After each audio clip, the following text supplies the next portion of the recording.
अस्सलाम वालेकुम दोस्तों। नरेंद्र मोदी ये एक ऐसा नाम है जिसके बारे में पाकिस्तान में शदीद नफरत पाई जाती है। कभी हम इसे चाय वाला, कभी बुच्चर ऑफ गुजरात और कभी कुछ और कहते हैं। लेकिन हकीकत ये है कि इस शख्स ने इंडिया को उन ऊंचाइयों पर पहुंचा दिया है जहां कोई सोच भी नहीं सकता था। 2014 से अब तक नरेंद्र मोदी ने इंडिया की इकानमी को टॉप परफॉर्मिंग इकोनॉमी बना दिया है। कुछ साल पहले हम कंसिडर करते थे कि पाकिस्तान की हालत इंडिया से बेहतर है, लेकिन अब हकीकत ये है कि इंडिया पाकिस्तान से बहुत आगे निकल चुका है। इस वीडियो का मकसद है मोदी के जरिए पाकिस्तानी सियासतदानों को आईना दिखाना और पाकिस्तान की आवाम को एजुकेट करना कि कौमें किस तरह तरक्की करती हैं। दोस्तों एक बात याद रखें, क्रिटिसिज्म, बयानबाजी, हुटिंग पे बिलीफ ना किया करें। जब भी आपके सामने कोई इशू आए उसे ऑब्जेक्टिवली एनालाइज किया करें। और आज की वीडियो में भी हम नरेंद्र मोदी की परफॉर्मेंस का एनालाइज करेंगे without any bias. I don't care कि पाकिस्तानी अवाम और सियासतदान इसके बारे में क्या सोचते हैं। हम इसकी परफॉर्मेंस को देखेंगे और फिर देखेंगे कि हम इससे क्या सीख सकते हैं। दोस्तों आपको ये जानकर हैरानगी होगी कि 1990 तक पाकिस्तान की इकोनॉमी इंडिया से बेहतर थी, लेकिन फिर 1991 में इंडिया के थिंक टैंक ने एक डिसीजन लिया दुनिया के लिए नए दरवाजे खोलने का। इस डिसीजन ने इंडिया के लिए गेम चेंज करके रख दिया। उन्होंने मेजर पॉलिसी चेंजेस किए, अपनी मुईशत को इंडिया के लिए ओपन किया, फॉरेन इन्वेस्टमेंट को अट्रैक्ट किया और अपने ह्यूमन रिसोर्सेज के ऊपर इन्वेस्ट किया, और उसका रिजल्ट आज आपके सामने है।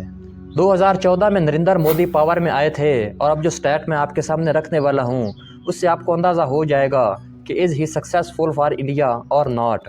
सबसे पहले देखते हैं जीडीपी। दोस्तों जब भी आपने देखना हो कि कोई मुल्क कामयाब है या नाकाम, सबसे पहले उसकी जीडीपी देखी जाती है। 2014 में जब नरेंद्र मोदी प्राइम मिनिस्टर बने थे तो उस वक्त इंडिया की जीडीपी 1.3 ट्रिलियन डॉलर थी, जो अब 2024 में 4.13 ट्रिलियन हो चुकी है, यानी 2 गुना से भी ज़्यादा बढ़ चुकी है।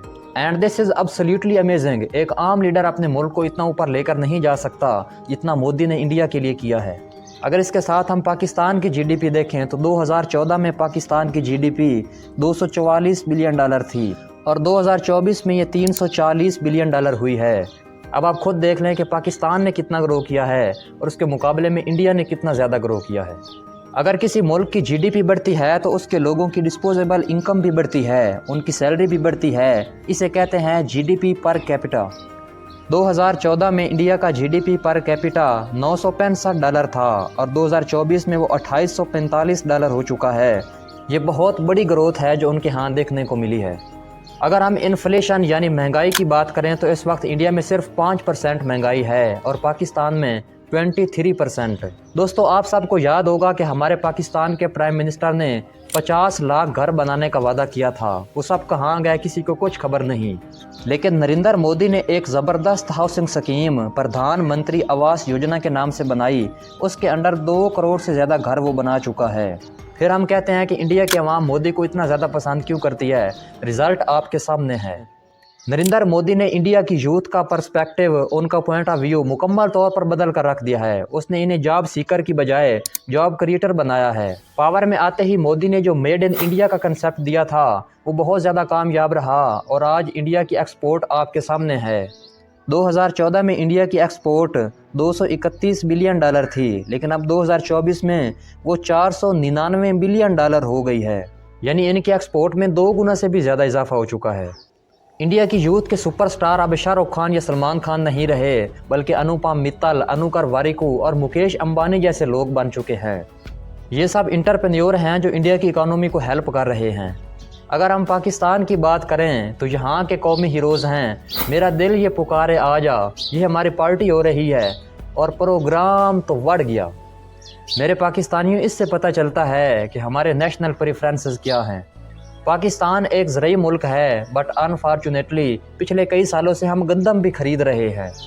लेकिन अगर आप इंडिया को देखें तो उन्होंने एग्रीकल्चर पर इन्वेस्टमेंट को 3 से 4 गुना कर दिया है। दोस्तों एक ज़माने में मशहूर था कि इंडिया में लोग अपनी लड़कियों को मार देते हैं, बहुत से लोग अबॉर्शन करवा देते हैं, और ये बहुत बड़ा ट्रुथ था।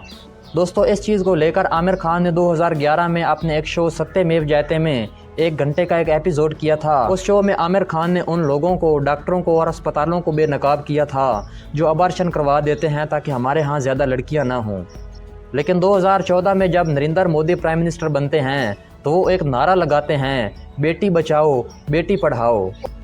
उनकी ये फाउंडेशन इतनी ज़्यादा कामयाब होती है कि 2011 में आमिर खान ने बताया था कि हमारे यहाँ 1000 मर्दों के मुकाबले में 900 और कुछ औरतें हैं, जबकि 2024 में इंडिया में 1000 मर्दों के मुकाबले में 1020 औरतें हैं। इस शख्स ने इंडिया के लिए जितना किया है उसका अगर 1% भी पाकिस्तानी सियासतदान पाकिस्तान के लिए कर लें तो शायद पाकिस्तान बहुत ज़्यादा ग्रो कर जाए। दोस्तों, इस वक्त इंडिया में 100 से ज़्यादा यूनिकॉर्न्स हैं। यूनिकॉर्न्स वो बिज़नेस होते हैं जिनकी वर्थ $1 बिलियन से ज़्यादा होती है, और पाकिस्तान आबादी के लिहाज से दुनिया का 5वां बड़ा मुल्क है, लेकिन यहाँ एक भी यूनिकॉर्न्स नहीं है, यानी एक भी ऐसा बिज़नेस नहीं है जिसकी वर्थ $1 बिलियन से ज़्यादा हो। दोस्तों, किसी का मजाक बनाना, किसी पर तनकीद करना ये बहुत आसान है, लेकिन उस जैसे रिज़ल्ट लेकर आना बहुत ही मुश्किल काम है। नरेंद्र मोदी ने इंडिया के लिए बहुत से काम किए हैं। अब इससे हमारे पाकिस्तानी सियासतदानों को भी कुछ गैरत खानी चाहिए और पाकिस्तान की बेहतरी के लिए कुछ काम करना चाहिए, ना कि सिर्फ उन्हें आपस में ही लड़ना चाहिए।